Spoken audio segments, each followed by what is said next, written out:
Welcome back. Today we're going to look at the module of movies. What to even say about movies?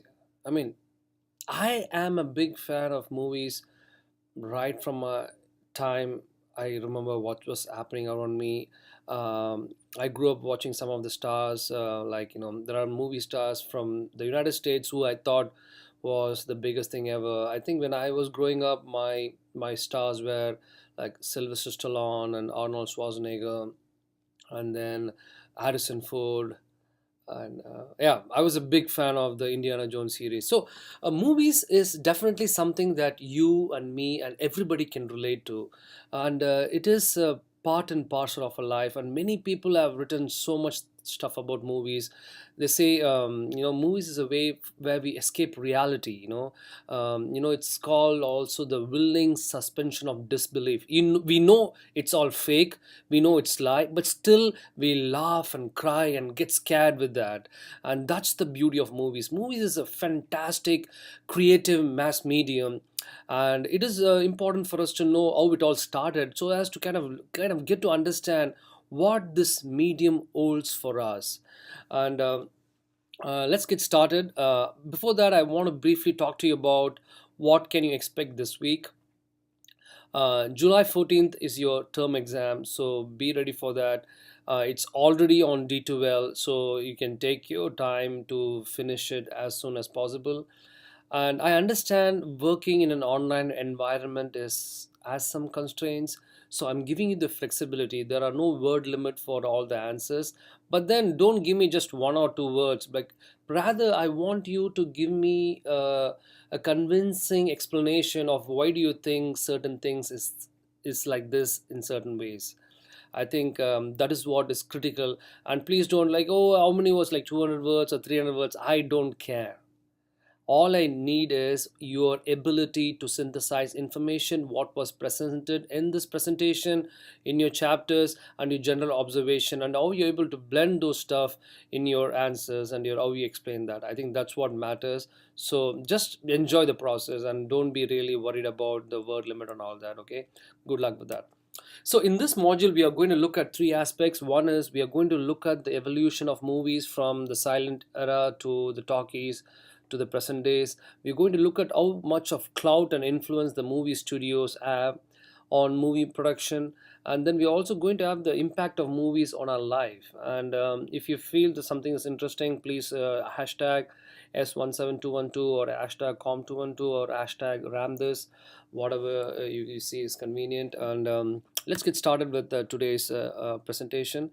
By the end of the class, you will have a fairly clear understanding of how movie impacts us, how movie mirrors society, how movie content affects us, how the early movies all started, how the technology has affected its delivery and distribution and production. And we also look at the presence of the major movie studios and how they manage to sustain in this industry.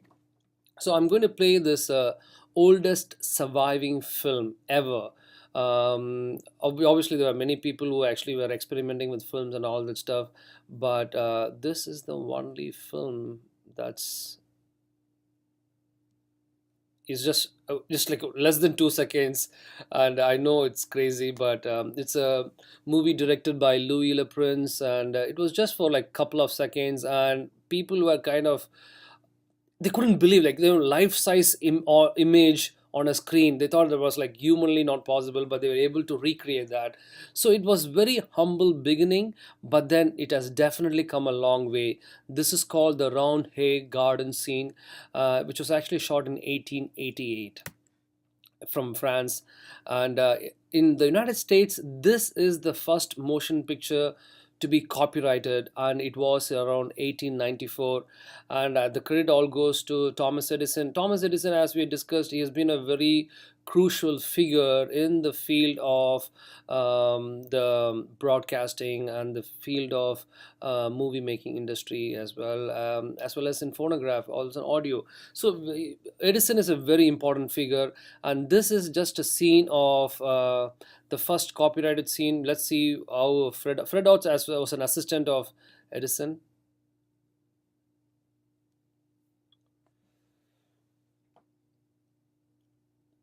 Yeah, actually, if someone has to explain that he's sneezing, but other than that, you won't have any idea that this guy was sneezing.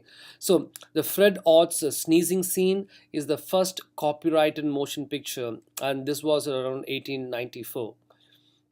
And this is another fantastic movie. I think it's on YouTube. If you ever have a chance, watch it. It's a silent film, and it's called A Trip to the Moon by George Méliès, and it was released in 1902. It's a silent movie. But then I think some of the YouTube movies has actually has posted some added some soundtrack to it. But I think you just watch it, just understand the storytelling, how important. People were always fascinated by voyage to the space and moon and all that, and really they want to kind of bring some kind of fantasy stuff genre into movies. And if you ever get the chance, please watch this. This is an amazing piece. Even though it's a silent movie, you love this. And again, back in those days, again, silent movies were they usually lasted about like 5 to 10 minutes, and people paid a lot of money to watch this. And I think, I know you will not pay even a dime to watch this right now, but at one point in time, this was a fascination. People flocked to the theater to watch these movies, even though they had no sound in it. But they just wanted to kind of enjoy the story and see people as super life figures on screen, and enjoy the thrill of watching the fellow people on the movie screen. Back in those days, I think there were no stars as such, but then the concept of the storytelling, how movie evolved back in those days, and this was in 1903. And it then took a lot of things, and then there were a lot of scenes, even during the silent movie period, where people thought like, man, this is not really appropriate, and people kissing and holding their hands, no, this is not right. So there were a section of the people who really didn't tolerate the content that was shown on the movie theaters, how it affected the young people, how it affected the audience. Some people were not happy at all, especially the hardcore conservatives. They really didn't like this, and they wanted to streamline the movie industry even in the early part of the 20th century. And they actually managed to kind of get some kind of streamlining the content rating even in the beginning of the 20th century itself. So this is a nice thing. I think you will not be able to see this because it's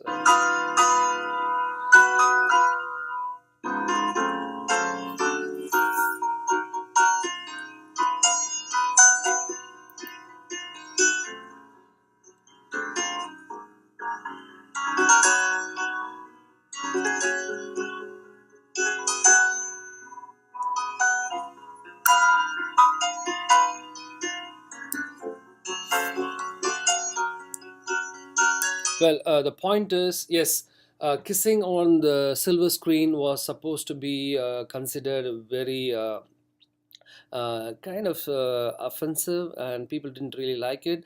To just give you a small example, okay, in countries like Asia, in India, especially in my state, I mean, Bollywood is one of the biggest, movie industry next to Hollywood. I haven't seen any kissing scene in my language ever. Like, it's considered totally inappropriate. I'm talking about the 21st century. I'm talking about the 2015. This is from like early part of the 20th century, and this was even not acceptable in the United States. But I'm telling you, in 2017, even now, it's not acceptable to see a person kissing on movie screen in my part of the state. So that's how certain, still conservative certain people are. And definitely we've come a long way. I think we still have a long way to go. So it's also cultural to understand there are some part of the world where they don't even like kissing and all this stuff in movies. So what happened was, so a lot of people came together and said like, no, no, we need to make sure we don't want the kids to be exposed to these kind of obscene content. And they tried to kind of bring in some kind of regulation, but then it was very very loose. But only in around 1968 they came up with a structure where they came with G general audiences, and PGs for parental guidance, and PG-13 for parents strongly caution, and R for restricted, and NC-17 is adults only. And all these things were the thing that was dates back to 1968, where they brought in this new regulation for film ratings. And it was not mandatory, but then it was kind of recommended for the movie producers to go through this content rating, so that the audience can have a better idea of what to expect before they enter the theater. I think still many people are very particular about the content. I think last year, I my nephew is about 12 years old, and I sneaked him into a rated R movie, and my sister freaked out. Both my sister and brother are like, "What is wrong with you? Okay, hey, they know more than what you know as of now, okay, and they don't want to accept the fact that the kids are learning fast these days, okay." So I think sometimes that's my opinion, okay, but my sister, my brother-in-law was very upset with me for taking my nephew for a restricted movie. And it is what it is, and there are some families who are okay with it, and some families they totally stick to the rule book. But now, never mind. So you now understand that the content rating system evolved way back in the 20th century early part, but then it got some kind of structure about 1968, and still right now you can see almost every other movies you see what content rating that movie is. And again, this is called a kinetoscope. It's a peephole motion picture viewer. And as you can see, we all are very voyeuristic. We really want to know what is happening around us. And this peeping is a way of looking into others' world. And that's what cinema and movies all about. It is just a way to vicariously enjoy the process of how things are from others' perspective and stuff like that. And this was how people kind of viewed movies back in those days, where people used to put some dime and used to peep through a hole where they could see some images under the cabinet. And it was a very popular, and this is a screenshot from a site where this is called the kinetoscope parlor. And it's about like 1894, 95, where people used to pay like few cents to watch movies, even though it was for only a few minutes. But then it also laid the foundation that there was a kind of a big chunk of population who really wanted to escape away from life and watch things and enjoy the process of what's happening. And a lot of people cash in on this.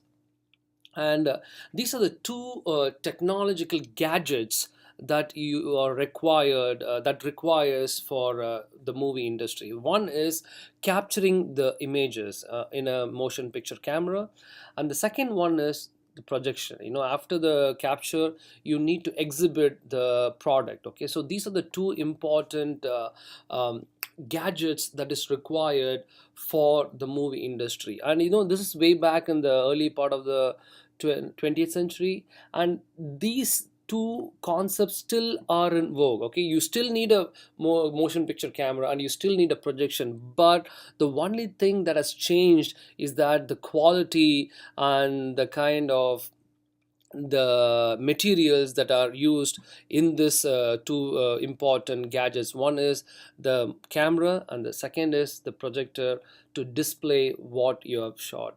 So these are the two important components. There are a lot of hardwares and softwares that have come over the years, but these are the two important concepts that you need in the entire concept of the movie production industry. And the first synchronized movie was credit goes to the Jazz Singer. And this, even though the silent movies was a big box office hit, like people are making a lot of money, people always was working on and experimenting with how it will be to incorporate talking, synchronous talking into the movies. And it definitely came a long way. So we looked at how it in the early part of the around 1902, 1903, there were a lot of movies like A Trip to the Moon, The Great Train Robbery, and many other movies. And 1927 was the break in the movie industry, where they had the first feature film with synchronized dialogues. And let's look at the first ever film scene. This is the start of the film. There are no credits, nothing. This is the start of the film. Wait a minute. Wait a minute. You ain't heard nothing yet. Wait a minute, I tell you, you ain't heard nothing. You want to hear Toot Toot Tootsie? All right, hold on, hold on. No, listen, play Toot Toot Tootsie, three choruses, you understand? In the third chorus, I whistle. Now give it to them hard and heavy. Go right ahead.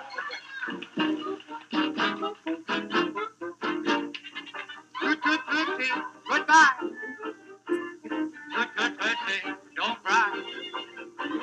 The little choo-choo train. So the fascination for the audience is just not the talking; it's the music in the movies that fascinated them. Because people flock to the theater to not only see them talk but also listen to the music. Mammy, Mammy, the sunshine beat, the sunshine. So again, the Jazz Singer was the first feature film to have synchronized dialogue and music, and that was a kind of a phenomenal hit.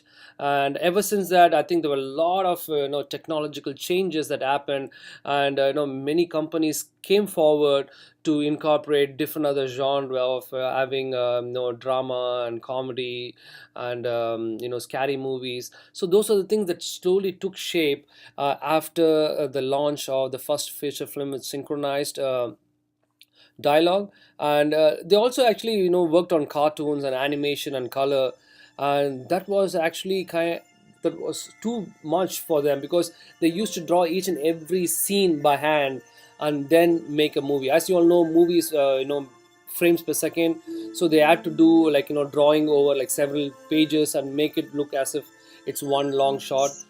So yeah, there are a lot of growth in the movie industry that happened over the next few years, and these are the people who pretty much dominated the movie industry. The studio system came into force around the like 1920s, where they took control of everything from the production till the exhibition. For instance, a movie is produced. They actually hired a stable of stars where they had to sign a contract and be with them, and then they produced the movies and they distributed the movies to certain regions like north, east, west, and south, and they also had their own theaters to display those movies. So which means they had profits right from the starting till the end. Everything, they had monopoly over that. And these were the big five studios: Warner Brothers, Metro Goldwyn Mayer, Paramount, RKO, and 20th Century Fox. But right now, I think there's been a lot of changes. I think Warner Bros. And I think 20th Century Fox and what's the other one? Yeah, I think Paramount, I think, is the three studios that have still managed to sustain. And right now we have Sony and Disney and Universal where they have joined the pack, and they still kind of dominate the movie production industry. But then there's a lot of court legal cases that was filed during the 40s where they had to give up the part of the exhibition monopoly. So they are now mainly focused on identifying the stories and producing them, and they don't have as much clout in the exhibition or the theater part. But still, the big six studios are the leaders in terms of movie production. I mean, if you look at all the high budget, like super high quality and high octane movies, I think everything has to come through this big six studios because they have the money and then the international clout to release movies on a global scale, and they are the leaders: Disney, Paramount, Sony, 20th Century Fox, Universal, and Warner Brothers. So I just want to kind of start with playing a game with you. I want you to name your favorite movie artist. Take your time. Name your favorite movie artist. Okay. One, two, three, four, five. Okay. Write it down and we will discuss about it. Okay. And this is my theory. Okay. And I want you to identify. Can you identify who this person is? Okay. I think few of you may not know her, but she is a very popular Mexican star. Her name is Salma Hayek. She has done many movies. One of my favorite movies she did with Antonio Banderas. Um, and it's a brilliant movie. And she has also acted in a lot of other acclaimed movies. And this is obviously, I think many of you might know, this is Denzel Washington.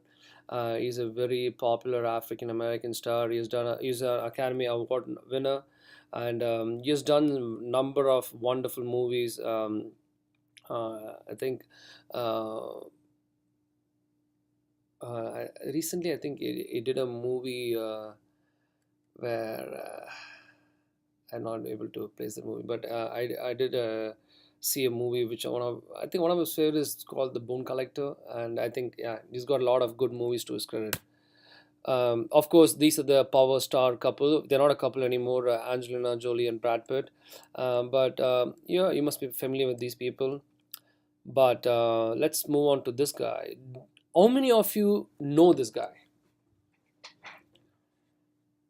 Well, I'm surprised. I'm not surprised. I think many of you may not have no idea who this guy is. I mean, let me make sure that he puts on some decent clothes and see whether you can identify this guy. He's the same guy, but with his clothes on. I'm sure.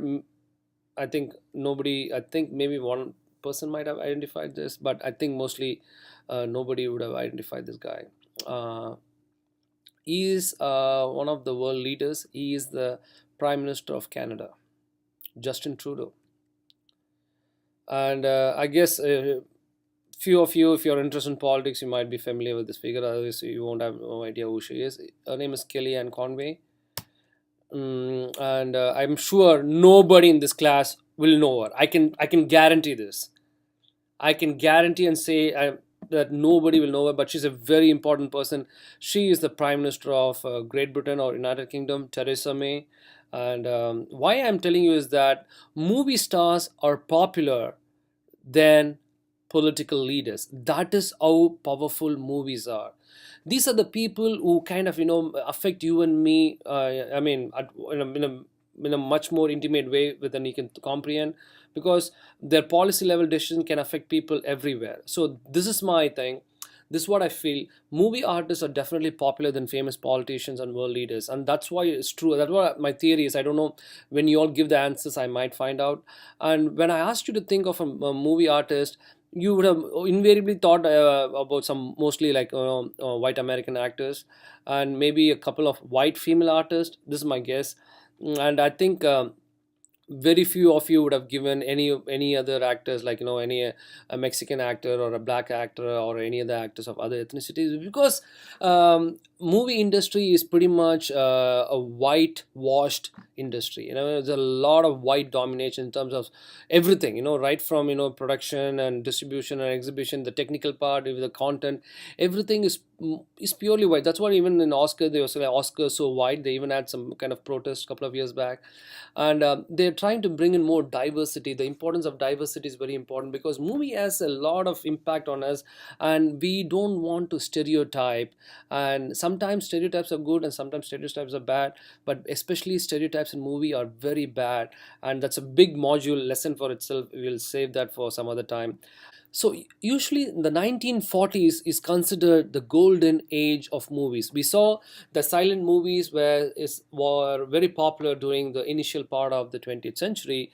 And as we move along from 1927 with the jazz singer, people were fascinated with the concept of listening to music on movies and talking. That's something they could not understand, like how is it even possible. And they paid a lot of money to go to the theater to watch that. And 1946, there were about 4 billion tickets that's being sold. 4 billion tickets were sold, which means people were crazy and spending a lot of time in the movie theaters. But right now, about 1 billion tickets are sold, which means definitely the movie going audience has come down. So this was the time when the peak, or it was kind of the most important time frame in the movie industry, where people went in large numbers, and that's why it's called golden age of movies around 1940s, mid 1940s, because that's when they also made a lot of money because a lot of people watched movies. And back in those days it costed about 50 cents for watching a movie, but now it ranges about 8 to $50 depending upon what kind of movie, when it's released, and when you're watching all this stuff, because we have like regular theaters and IMAX and Dolby stereo and surround stereo and all the other effects that they kind of charge extra money. And yeah, that's called the 19 mid 1940s, called the golden age of movies. And just a small graph to explain how it has changed. So imagine in 1930s when it was actually launched with the talking and the music, it was peaking around such, almost it has we're speaking around like 66%, but then it took a dip because of the depression and all that. But then it peaked around the 1940s, where you can see it clearly dominated this entire segment between 1940s to around 19 end of 1940s. It was the peak period when people flocked to the theater in large numbers to watch movies. And as you can see, it kind of declined drastically, but then it kind of stabilized after like 1960s. And the sudden drastic thing can be attributed because 1950s you saw the advent of television, and a lot of people thought like, instead of going to a theater and watching movie with the crowd, I can watch the same thing, something on screen in my house itself at the comfort of my own living room. And that's the reason the people going to the movie theater reduced drastically. But then it has kind of stabilized in the last several decades. So that's a kind of interesting graph that I just thought will share it with you. And back in those days, the movie budget was around like $25,000. Now, on an average, it's around $100 million. And the back in those days, there were about like 300 movies that was produced every year.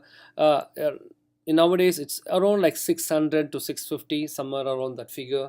So I thought these were some interesting statistics for you to kind of get a grasp of what it was. And again, 3D films were something that was popular by, I think now I think the craze for 3D films is gone. I think it's kind of a pain to watch a 3D film with the glass on. I mean, I definitely get a headache, but I don't know about you.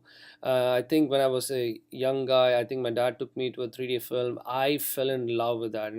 All the things jutting out of the screen right into your face. That kind of like, wow, that was too much. And the next thing I want to talk to you is about the ancillary rights, because as I told you, we have to look at every mass medium through the three lenses: how movies are profit centered, how technology has affected production, delivery, and distribution, how it affects politics, society, and culture. So we looked at books, we looked at subsidiary rights, the ability to market books in addition to the physical copies, profitability. They also look at other avenues like how to market it for making movies, how to market for making video games, how to market in translation for other languages, how to market for other publishing in other countries, and how to market the characters in terms of souvenirs and all that. But the same concept is called ancillary rights in terms of movie production, because movies, as I told you, is produced, is distributed to certain region, and it is kind of exhibited in theaters. That's the way they make profits. But right now movies is just not made with the intention of displaying in theaters alone. They are looking at how to kind of sell the movies to televisions, how the movies can be made to other platforms. How can I sell the songs, how can I actually market the product in some other ways, on t-shirts, on handbags, on souvenirs and characters, and theaters. So theaters in the sense like small theaters, like how they kind of actually reenact certain movies. So they are looking at multiple platforms to market the product, DVD rights, Blu-ray rights, and dubbing rights, remaking rights. So there are so many ways they make their products feasible in terms of making more money. And that's what we call ancillary rights in terms of the movie industries. We used to call that subsidiary rights for books, but for movies we call it ancillary rights, and that's what drives people money. And again, look at, just movies is not made just for that movie alone. For instance, as it was talking about Iron Man, Iron Man is so popular in China. You have like Iron Man like toys, and you have Iron Man games, you have Iron Man video games, you have so many things that revolves around Iron Man. So Iron Man is just not a character from a movie. It is also used to popularize in comics and all the other stuff. So every other medium is also exploited with these characters, and sometimes it also spills into real life. Real is not in real anymore. How we have an Harry Potter studio itself has been set from scratch into one of the Disney studios, and I think few of you might have had the chance to see this. And they actually give you a sneak peek into the real life situation where people can go and look at the Harry Potter, where they dine and where they read and all the stuff from the movie. It's just kind of replicated so as to people enjoy the process of what it is to be in a part of a Harry Potter scene. See how kind of it spills into real life. Oh, this is what the point. This is what the point is. Ancillary rights. They're trying to make as much as money as possible just based on the movies. And moving on to the next thing is how technology has affected delivery, production, and distribution. We saw initially two outdated, cameras and projectionists, and we have definitely come a long way. We are definitely don't have to carry. We don't need two or three people to carry for those cameras. Even one person can carry a single camera and make movies. And we have developed a lot in terms of the software capabilities of manipulating images. And we are talking about digital projectors, because back in those days we had an analog where films were kind of put on reel and it was cranked, and then we are doing with machines. But right now we are talking about all digital projectors and satellite transmissions. We have come a definitely a long way. And also the movie going experience also have changed considerably. And look at the statistics. Almost 80% of the world's nearly 135,000 cinema screens are now digital. So digital is the in thing. And as you can see, the digital camera, so these are the cameras I want to share with you. This is Sony SRW 9000. It cost about like $132,000. So don't think like movie producers will be buying this all the time. There are some studios where they rent these cameras out on a certain basis, because they'll have a schedule for like 2 months or 1 month, and they will rent it for like $10,000 or $20,000. And that way they don't have to invest a big chunk of the money in the movies. And there are some movies, the machines that cost even $1 million, and these are sometimes used to create certain special effects when you're shooting some things. And this was, I thought, is an interesting article which I want to share with you. Look at this camera. Yeah. This is an outdated camera where it uses physical film strip to capture images, not even movies. But this is sold for $2.78 million. Again, so again, this is not just for the capability of what it does, but then it's a milestone in terms of the development of that particular field. I think that is what gives it more credibility and value for this machine. So it's even the cost list of cameras doesn't even cost this much, but then um, it is the significance of value that is attached to this particular instrument that is priceless. And look at the projection. I just want to show you the evolution. People used to literally hand crank for people to watch movies, and then we moved on to these kind of projections where there are a lot of fire hazard using these kind of projections, because we'll have to constantly monitor. And I have seen these things, how it works and all that. And then there was a little bit of development where it was a little bit automated, and it required very minimal human supervision. And right now we are looking at projectors where you don't have to really worry about anything at all. It is just everything's automated. You don't even have anybody to supervise all this. It's everything is completely automated. And even the movie going experience, but back in those days, I think people, this is just a skill grab from how people were watching movies at some point. And they just it's kind of very unidirectional experience where people are just watching what's being shown on the screen. But right now we are looking at some kind of amazing interactivity and amazing kind of features that comes along with watching a movies, where when you watch a movie it kind of they're making you wine and dine. You have also movie taverns and all the stuff where they want to give you a living room experience and at the same time enjoy the movie as well. There are some theaters where they use sensory appeals, where there are certain scenes when you're walking across a garden, the whole theater will be smelling of the garden scene. So there are some of the things that they're also incorporating to actually enhance your movie going experience so as to make profits.